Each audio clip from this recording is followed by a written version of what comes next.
नमस्कार दोस्तों, जैसा कि हमने कल मध्य प्रदेश पुलिस का एग्जाम एनालिसिस किया था तो उसमें हमने देखा था कि मध्य प्रदेश की गुफाओं से और मध्य प्रदेश के महलों से कुछ क्वेश्चंस आए हुए थे। एटलीस्ट हर पेपर में 1 से 2 प्रश्न आए हुए थे। तो जिनका भी आने वाले शिफ्ट में एग्जाम है, आने वाले दिनों में एग्जाम है, उनके लिए मैं गुफाओं का और महल का एक वीडियोज़ लेकर आया हूँ ये, तो जिसमें वो देख सकते हैं कि कौन सी गुफा कहाँ पर है, कौन सा महल कहाँ पर है, और उनके लिए बहुत ज़्यादा बेनिफिशियल हो सकता है। इसमें मैंने सारी गुफाएँ और महल जो है कवर किए हैं, जिससे उनका कोई भी एग्जाम में प्रश्न छूटे ना। देखिए, पहला है यहाँ पर उदयगिरी की गुफाएं। तो उदयगिरी की गुफाएं कहाँ पर है? ये है मध्य प्रदेश के विदिशा में। कहाँ पर है? मध्य प्रदेश के विदिशा में। और इनका निर्माण किसने करवाया था? इनका निर्माण कराया था गुप्त वंश के शासक ने। ठीक है, किसने? गुप्त वंश के शासक ने। अब यहाँ पर एग्जामिनर आपसे पूछ सकता है इनकी संख्या कितनी है, तो इनकी संख्या दोस्तों जो है 20 है। अब यहाँ पर एक एक्स्ट्रा बेनिफिट्स क्या है, यहाँ पर देखिए एक्स्ट्रा पॉइंट क्या है, यह है कि यहाँ पर गुफा नंबर 1 और गुफा नंबर 20, इन दोनों गुफाओं का संबंध किससे माना जाता है? तो इनका संबंध जो है जैन धर्म से माना जाता है। किससे? जैन धर्म से। तो ये आपको पता होगा तो आपके लिए बहुत ज़्यादा बेनिफिशियल रहेगा, आपका कोई भी क्वेश्चन छूटेगा नहीं उदयगिरी की गुफाओं से। चलिए नेक्स्ट क्वेश्चन दोस्तों, नेक्स्ट क्वेश्चन आपका व्रतहरि की गुफाएं या कालियदे गुफा। तो ये दोस्तों कहाँ पर है? तो ये मध्य प्रदेश के उज्जैन में है। कहाँ पर है? मध्य प्रदेश के उज्जैन जिले में है। ठीक है, और इनकी संख्या कितनी मानी गई है? इनकी संख्या जो है दोस्तों 9 है। तो ये भी आपको पता होना चाहिए। साथ ही साथ उज्जैन की बात आई तो उज्जैन में दोस्तों महाकालेश्वर जी का मंदिर है। ठीक है, जो कि 12 ज्योतिर्लिंग में से एक है। ठीक है, और ये उज्जैन जो है शिप्रा नदी के किनारे पर बसा हुआ है। कौन सी नदी किनारे पर? शिप्रा नदी किनारे पर। अब दोस्तों मुझे आप कमेंट करके बताइए कि शिप्रा नदी का उद्गम स्थल क्या है ना। चलिए नेक्स्ट क्वेश्चन दोस्तों आपका कौन सा? भीमबेटका की गुफाएं। उससे पहले दोस्तों मैं यहाँ बता दूं आपको कि ये बृहत्तर की गुफाएं, इनका निर्माण किसने करवाया था? इनका निर्माण जो है परमार वंश ने करवाया था। किनका? परमार वंश ने जो है इनका निर्माण करवाया था। देखिए नेक्स्ट क्वेश्चन आपका भीमबेटका की गुफाएं। तो दोस्तों ये एग्जाम में पूछा जा चुका है। ये कहाँ पर है? ये मध्य प्रदेश के रायसेन में है। कहाँ पर है? मध्य प्रदेश के रायसेन में है। अब यहाँ से दोस्तों क्वेश्चन पूछा जा सकता है, जैसे कि कल एग्जाम में पूछा गया था इनकी खोज किसने की, तो इनकी खोज की थी विष्णु श्रीधर ने। किसने? विष्णु श्रीधर ने। तो ये भी आपको पता चल गया कि एग्जाम में ये पूछा गया। अब यहाँ पर ये पूछ सकता है कि इनकी गुफाओं की संख्या कितनी है। तो इनकी गुफाओं की संख्या लगभग 500 मानी गई है। कितनी मानी गई है? लगभग 500 के करीब इनकी संख्या जो है मानी गई है। और ये विश्व में सबसे बड़ा गुफा समूह है। विश्व में सबसे बड़ा, विश्व में सबसे बड़ा गुफा समूह है ये, सबसे बड़ा। तो ये आपको पता होना चाहिए। चलिए नेक्स्ट देखेंगे। नेक्स्ट क्या है दोस्तों? नेक्स्ट आपसे पूछा गया है बाकी गुफाएं। कौन सा पूछा गया दोस्तों आपसे? बाकी गुफाएं। तो ये मध्य प्रदेश में कहाँ पर हैं? तो ये मध्य प्रदेश के धार में है। कहाँ पर है? मध्य प्रदेश के धार में।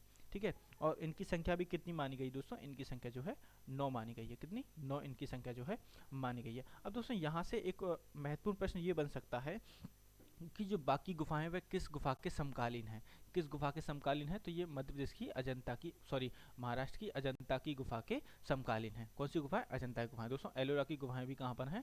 एलोरा की गुफाएं भी महाराष्ट्र में है। तो ये भी आपको पता होना चाहिए। अब देखिए बाकी गुफाओं का एक और नाम क्या है, क्योंकि इसमें दोस्तों रंगीन चित्रकारी मिली है, इसलिए इसे रंग महल भी कहते हैं। कौन सा? रंग महल भी इसे बोला जाता है। अगर एग्जामिनर आपसे पूछ ले कि रंग महल किस गुफाओं को बोला जाता है, तो ये बाकी गुफाओं को बोला जाता है। चलिए नेक्स्ट दोस्तों आपका कौन सा है? ये यहाँ पर थोड़ा सा मिसप्रिंट है। मृगेंद्रनाथ की गुफा, ये मृगेंद्रनाथ। ठीक है, मृगेंद्रनाथ की गुफाएं कहाँ पर हैं दोस्तों? तो ये मैं आपको बता दूं, ये भीमबेटका गुफाओं के समकालीन मानी जाती है इन्हें। ठीक है, और ये भी जो है रायसेन में है। कहाँ पर है? रायसेन में है। और इन्हें भीमबेटका गुफाओं के समकालीन इन्हें माना जाता है। तो ये आप याद करके रखेंगे। अगर एग्जामिनर पूछ लेता है कि भीमबेटका की गुफा के समान या समकालीन कौन सी गुफाएं हैं, तो आप क्या बताएंगे? मृगेंद्रनाथ की गुफाएं। ठीक है, चलिए नेक्स्ट क्वेश्चन है आपका शंकराचार्य की गुफाएं। तो ये दोस्तों शंकराचार्य की गुफाएं कहाँ पर हैं? ओंकारेश्वर खंडवा में है। कहाँ पर?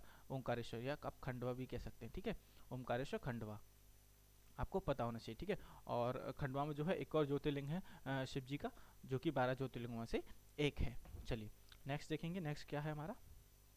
नेक्स्ट है दोस्तों आजमगढ़ की गुफाएं। आजमगढ़ या दोस्तों इसे आदमगढ़ की गुफाएं भी बोलते हैं। कौन सा? आदमगढ़ या आजमगढ़। तो यहाँ पर मैं एक और नाम लिख देता हूँ, आदमगढ़। तो एग्जामिनर अगर आपसे पूछ लेता है तो आप बिल्कुल भी कंफ्यूज नहीं होंगे। ठीक है, और ये कहाँ पर है? ये होशंगाबाद में है। कहाँ पर है? मध्य प्रदेश के होशंगाबाद में या आदमगढ़ में ये गुफाएं उपस्थित हैं। तो ये आपको पता होगा तो आपके लिए एग्जाम में पॉइंट ऑफ व्यू से ये बहुत ज़्यादा अच्छा होने वाला है। ठीक है, क्योंकि एग्जाम में ये प्रश्न दोस्तों पूछे जा चुके हैं। नेक्स्ट क्वेश्चन क्या है दोस्तों आपका? नेक्स्ट है यहाँ पर आपका पांडव की गुफाएं। तो पांडव की गुफाएं दोस्तों कहाँ पर हैं? ये भी आपके पंचमढ़ी में है। कहाँ पर है? पंचमढ़ी। तो ये आपको पता होगा तो आपके एग्जाम पॉइंट ऑफ व्यू से बहुत ज़्यादा अच्छा है। अब पंचमढ़ी की बात आई दोस्तों, तो मैं एक और चीज़ बताता हूँ। पंचमढ़ी जो है होशंगाबाद में ही स्थित है। ठीक है, और पंचमढ़ी में एक और गुफा है हांडीखो। कौन सा? हांडीखो, हांडीखो गुफाएं। ठीक है, तो ये भी आपको पता होगा, तो आपका एग्जाम में डेफिनेटली कोई भी प्रश्न नहीं छूटने वाला है। ठीक है, तो ये भी आप याद करके रखें, कौन सी, हांडीगुफा। इसके अलावा एक और गुफा का नाम जो है कबरा गुफा, जो कि कल दोस्तों एग्जाम में पूछा गया था, कौन सी, कबरा की गुफाएं। कबरा की गुफाएं कहाँ पर हैं, ये भी मैंने आपको कल बताया था। ठीक है, तो ये कहाँ पर है दोस्तों, ये राजगढ़ में है। ठीक है, राजगढ़ में है, राजगढ़। तो ये आपको पता होगा, आपके लिए बहुत अच्छा होगा। साथ ही साथ दोस्तों ग्वालियर से काफ़ी प्रश्न पूछे जा रहे हैं, तो मैंने ग्वालियर की एक गुफा ली है, कौन सी, बिलौआ की गुफा।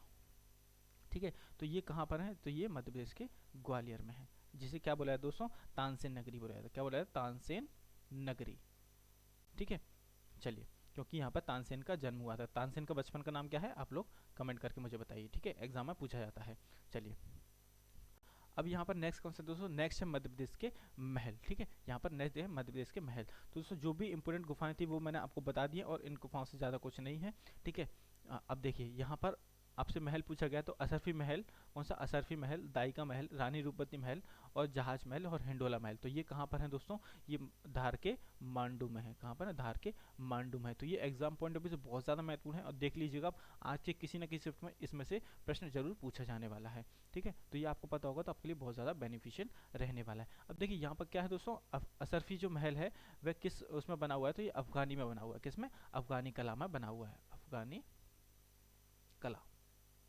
अफगानी कला में कौन सा महल बना हुआ है, असरफी महल जो है अफगानी कला में बना हुआ है। तो ये आप याद करेंगे। और मांडू कहाँ पर है, मांडू जो है धार में है। कहाँ पर है, मांडू धार में है। अब देखिए नेक्स्ट क्वेश्चन कौन सा है, खरबूजा महल, छप्पन महल, और रोशनबाग महल। तो ये कहाँ पर है दोस्तों, तो ये मध्य प्रदेश के धार में है। ये भी कहाँ पर है, ये भी मध्य प्रदेश के धार में है। चलिए नेक्स्ट देखते हैं हम, नेक्स्ट कौन सा है हमारा, नौखंडा महल। कौन सा है दोस्तों, नौखंडा महल। इसे क्या बोलते हैं, हवा महल भी बोला जाता है। तो ये कहाँ पर है, ये मध्य प्रदेश के चंदेरी में है। कौन, कहाँ पर है, मध्य प्रदेश के चंदेरी में है।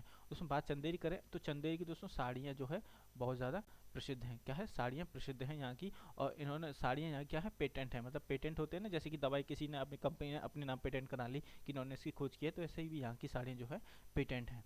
चलिए नेक्स्ट है आपका दोस्तों जहांगीर महल। कौन सा, जहांगीर महल। तो यहाँ पर क्या है, ओरछा में। ये कहाँ पर है, मध्य प्रदेश के ओरछा में है। ठीक है, और दोस्तों यहाँ पर क्या है, राजा राम जी का महल भी है, राजा राम मंदिर। ठीक है, जिन जहाँ पर राम जी का आज भी राजा के रूप में पूजा की जाती है। तो ये आपको पता होना चाहिए। चलिए नेक्स्ट है आपका गुजरी महल, कर्ण महल, विक्रम महल, शाहजहां महल, और जयविलास महल। तो दोस्तों इनमें से कल आ चुका है जयविलास महल, है ना। तो ये और एक आ चुका है सहस्त्रबाहु मंदिर, है ना। तो सहस्त्रबाहु मंदिर और जयविलास महल कहाँ पर है, तो ये भी मध्य प्रदेश के ग्वालियर में है। ठीक है, और नेक्स्ट कौन सा है दोस्तों, आपसे नेक्स्ट पूछा गया है बघेलीन महल कहाँ पर है। तो बघेलीन महल कहाँ पर है दोस्तों, तो ये मध्य प्रदेश के मंडला में है। कहाँ पर है, मध्य प्रदेश के मंडला में है। और मंडला की बात करूँ तो यहाँ पर क्या है दोस्तों, कान्हा किसली है।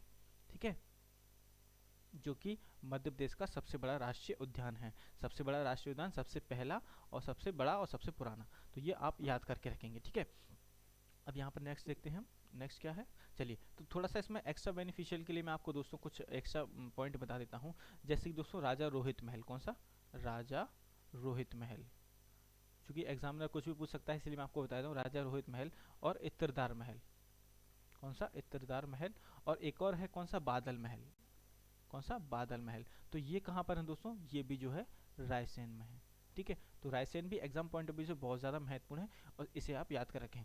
साथ ही दोस्तों यहाँ पर एक शब्द आया ग्वालियर, तो इस ग्वालियर बहुत ज़्यादा महत्वपूर्ण है एग्जाम पॉइंट ऑफ व्यू से। तो इसको ग्वालियर को दोस्तों मैं एक राजधानी से रिलेट करके बताऊँ तो इसे शीतकालीन राजधानी बोला जाता है। क्या है, शीतकालीन राजधानी, मध्य प्रदेश की शीतकालीन राजधानी। तो ये भी आपको पता होगा, तो आपके लिए बहुत ज़्यादा बेनिफिशियल रहने वाला है। ठीक है, वैसे ग्वालियर में बहुत सारी चीज़ें हैं, वो मैं आपको आने वाली वीडियोस में बताता जाऊंगा। तो दोस्तों यहाँ हमने मध्य प्रदेश के गुफाएं और महल कवर की है। अब हम समाधि स्थल और किले भी लेकर आएंगे, क्योंकि एग्जाम में पूछा जा चुका है। ठीक है, और साथ ही साथ मेले की वीडियो जो है दोस्तों आपको प्ले लिस्ट में मिल जाएगी, आप मेला की वीडियो देख लीजिए, क्योंकि मेले पूछे जा रहे हैं। मैंने आपको 6 से 7 मिनट में सब कुछ करा दिया है। ठीक है, चलिए दोस्तों, अगर क्लास अच्छा लगता है तो अपने दोस्तों के साथ शेयर जरूर करें। धन्यवाद।